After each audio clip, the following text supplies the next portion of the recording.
예수님께서는 우리를 죄와 사망의 저주에서 건져 온전한 삶을 회복시켜 주시고자 죽음의 예루살렘을 외면치 않으셨고, 슬픔과 괴로움 속에서도 문둥이였던 시몬의 집에서 열린 잔치에 기꺼이 참석해 주셨습니다. 그리하여 마지막까지 당신이 사랑하는 사람들에게 당신을 선물로 주시고 가셨습니다.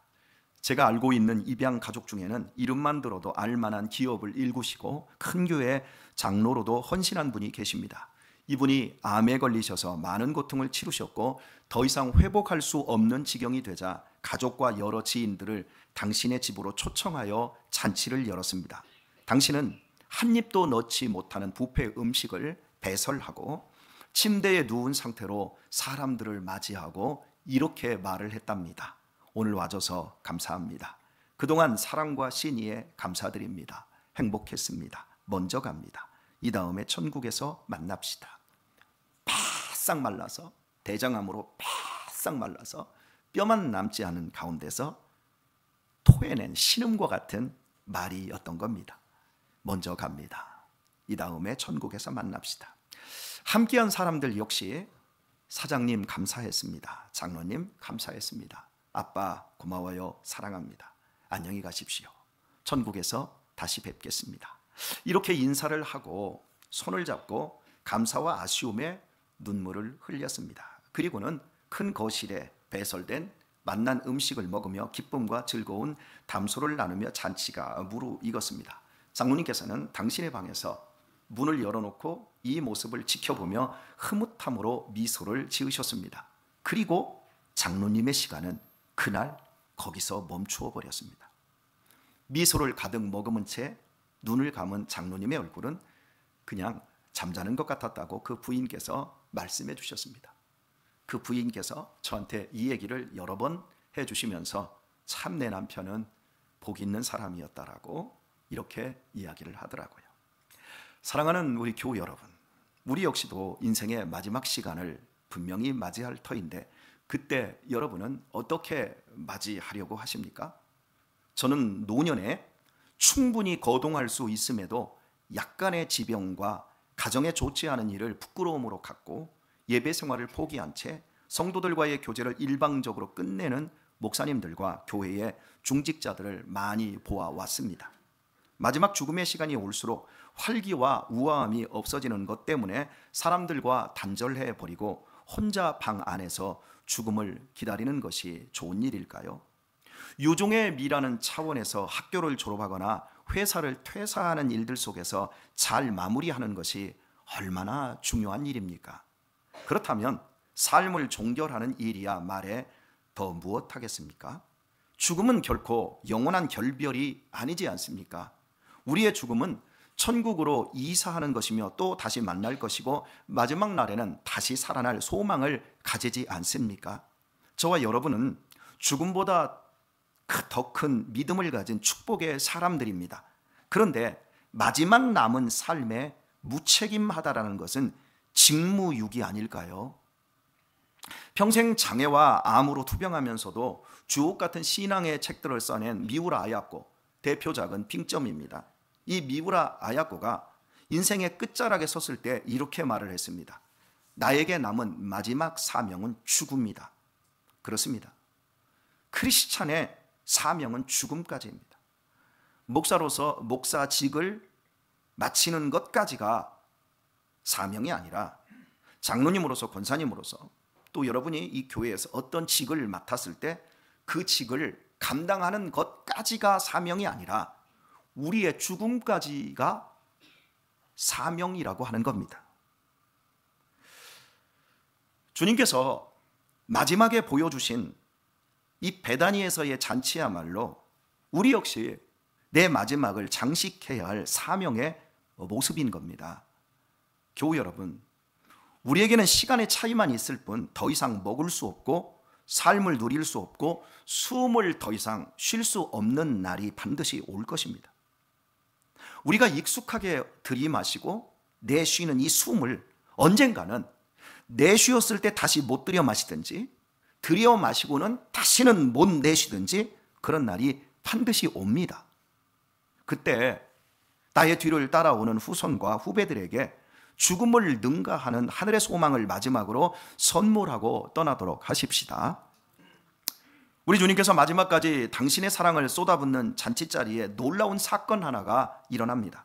그것은 죽었다가 살아난 나사로의 동생 마리아가 귀하디 귀한 향유 한 근을 주님의 발에 붓고 자신의 머리털로 씻은 사건입니다. 이는 단순한 존경의 표현이 아니라 예수님께 대한 깊은 사랑과 경배의 행동이었습니다. 마리아가 주님께 부어드린 향유는 보통 향유가 아니었음을 본문이 보여줍니다. 본문에서 순전한 나드 한 근이라 언급된 이 향유는 스타키시 자타만시라고 불리는 향나무의 뿌리에서 추출된 것으로 이스라엘에서 멀리 떨어진 히말라야 산맥과 인도 일부 지방에서만 서식하는 나무에서 얻을 수 있었습니다. 그 희귀성과 그 귀중함 때문에 이 향유는 당시 유통되던 모든 향유 중 가장 비싼 가격으로 거래가 되었습니다. 마리아는 그 비싼 향유를 무려 한 근이나 가져와서 주님의 발에 부었습니다.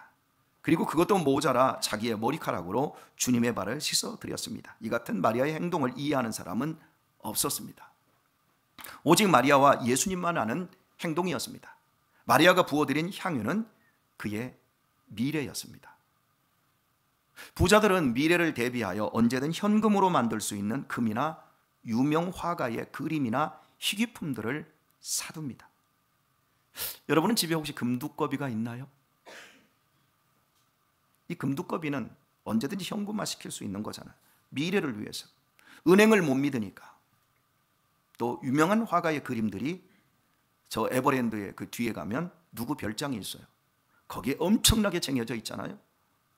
그래서 한 10여 년 전에 그것 때문에 문제가 많이 되지 않았습니까?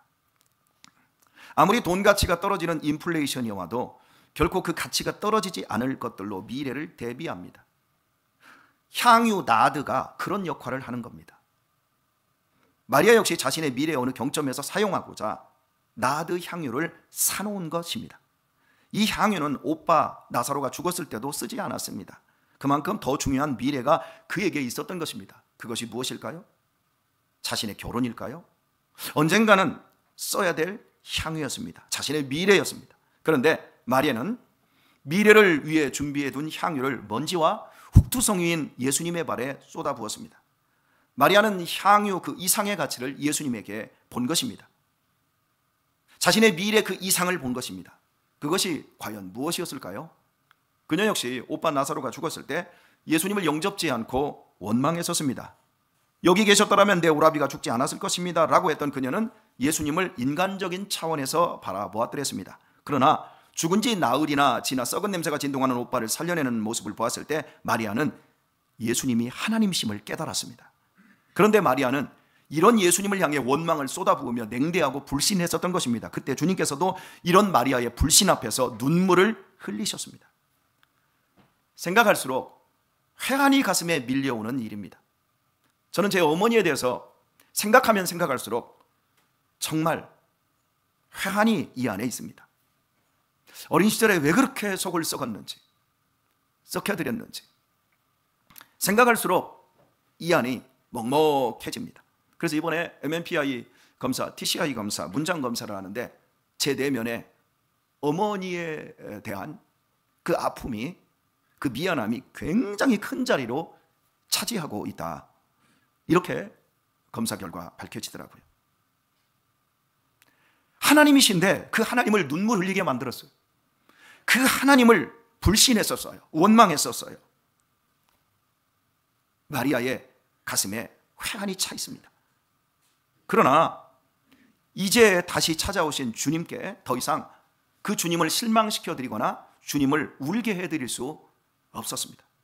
마리아는 자신이 할 수 있는 최고의 사랑과 최고의 신뢰와 최고의 헌신으로 예수님을 섬겨드린 것입니다. 이스라엘 사람들은 잔치를 할 때 주인공의 머리 위에 향유를 부어주는 관습이 있다고 합니다. 그것은 오늘 당신이 가장 존귀한 자이며 모든 영광을 받기에 합당한 분이라는 의미랍니다. 마리아는 당연히 예수님의 머리에 향유를 부어드려야 했습니다. 그러나 그녀는 관습을 따르지 않았습니다. 그녀는 예수님을 아래로 내려다보며 향유를 붓는 대신 스스로 무릎을 꿇고 가장 낮은 자세에서 예수님의 발에 향유를 부었습니다. 그리고 자신의 머리로 그 발을 씻겼습니다. 그것은 단순한 존경의 표현이 아니었습니다. 그것은 주님 앞에서 자신을 노예처럼 낮추고 오직 예수님만을 주인으로 섬기겠다라는 결단이었습니다. 제가 한번 물어보겠습니다. 위에서 머리 위에다가 향유를 부어드리면 향유를 붓는 사람이 큽니까? 향유를 부어지는 사람이 큽니까? 붓는 사람이 크잖아요. 내가 예를 들어서 용돈을 누구에게 100만 원을 받았다고 해봅시다. 그러면 100만 원을 받은 내가 큰 겁니까? 준 사람이 큰 겁니까? 준 사람이 큰 겁니다. 제가 여기서 사례비를 받습니다. 근데 여러분은 사례비를 안 받습니다. 사례비를 이 교회가 줍니다. 이 교회는 여러분들의 모임입니다. 목사가 큽니까? 여러분이 큽니까? 왜 대답을 안 해요? 여러분은 저한테 돈을 주잖아요. 저는 돈을 받잖아요. 바로 그겁니다. 마리아가 예수님의 머리에 향유를 관습적으로 부어드릴 수 있어요. 근데 머리에 붓지 않았어요. 발에 부었어요. 이건 노예가 하는 일입니다.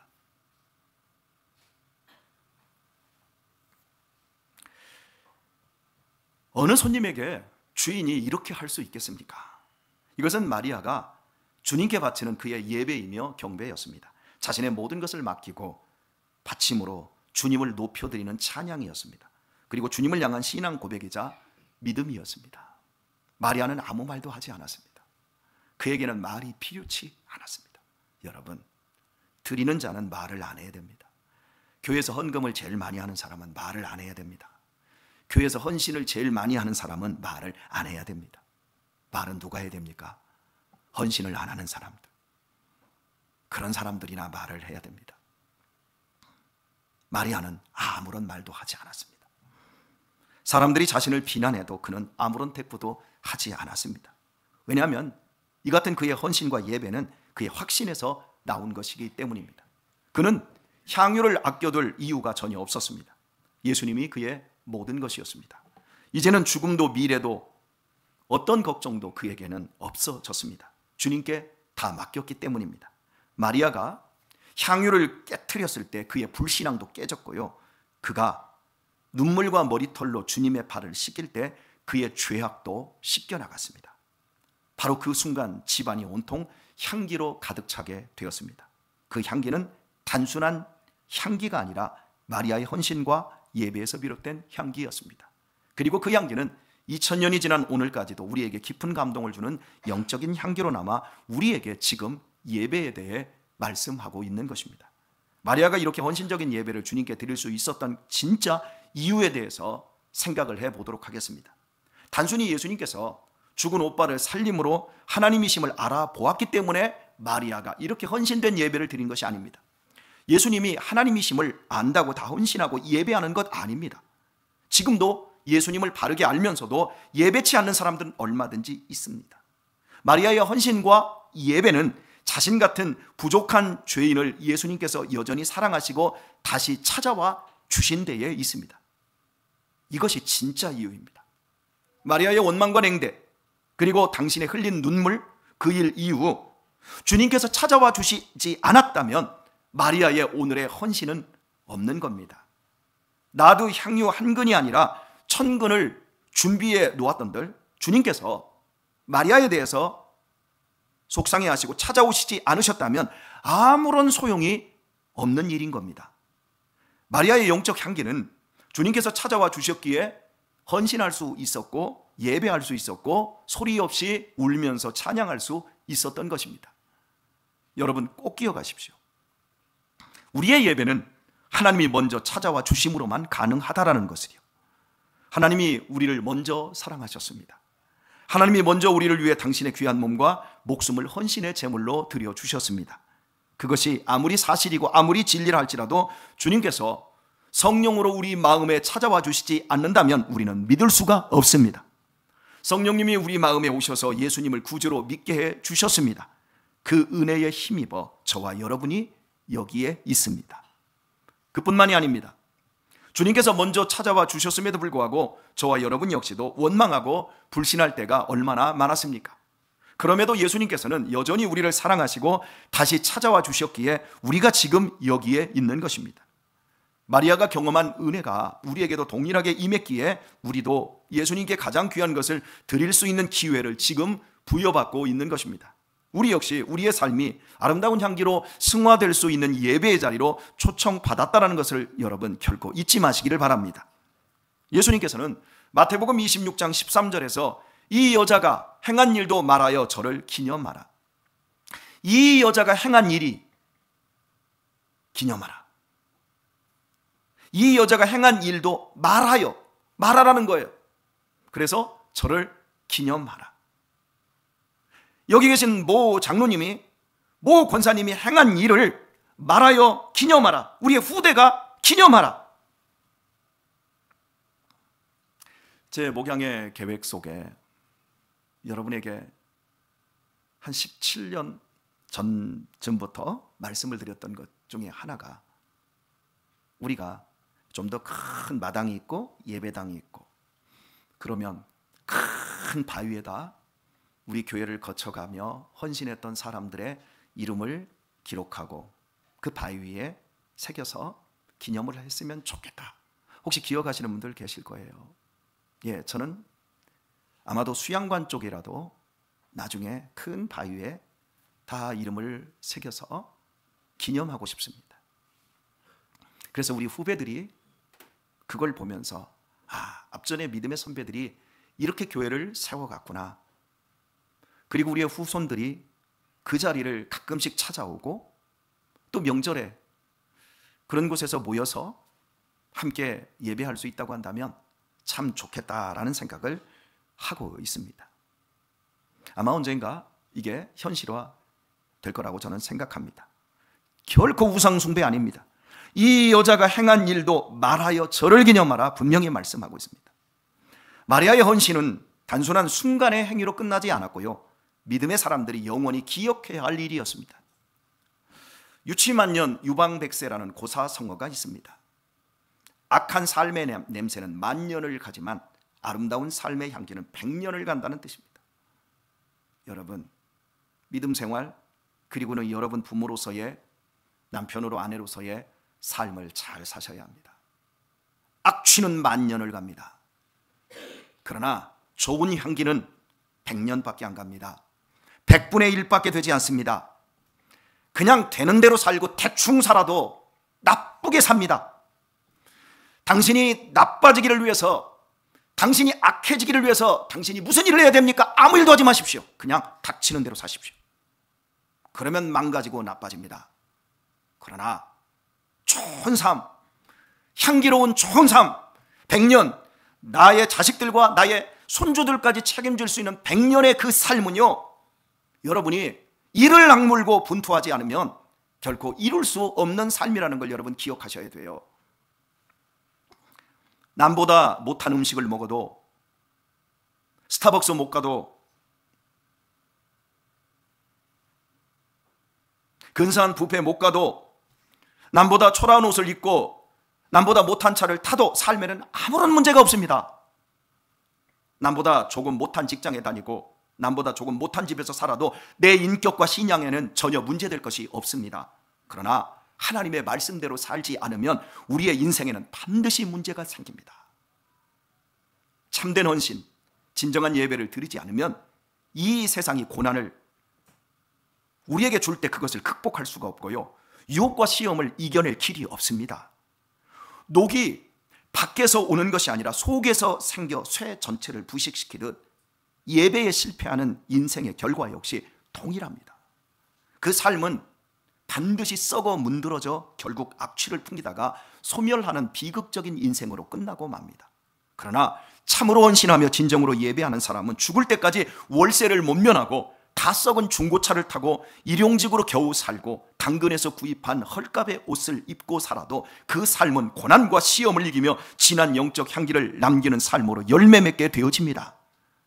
이유는 오늘 본문의 마리아처럼 바로 참된 헌신과 진정한 예배를 드리는 사람을 하나님께서 영원토록 기념해 주시기 때문입니다.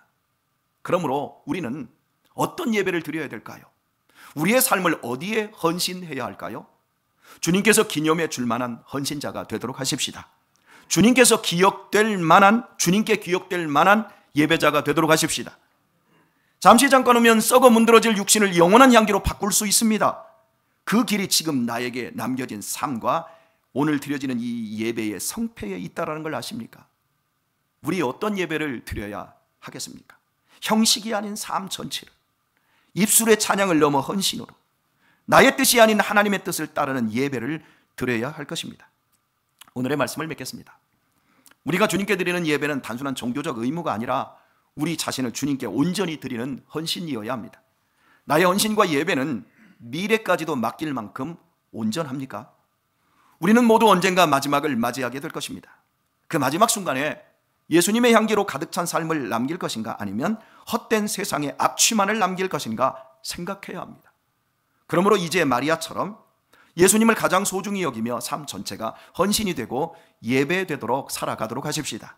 부디 마지막 순간 기쁨과 감격으로 우리 각자의 소중한 인생을 향기롭게 마무리 짓고 주님 품에 안길 수 있는 우리 성도님들 다 되시기를 예수님의 이름으로 축원합니다.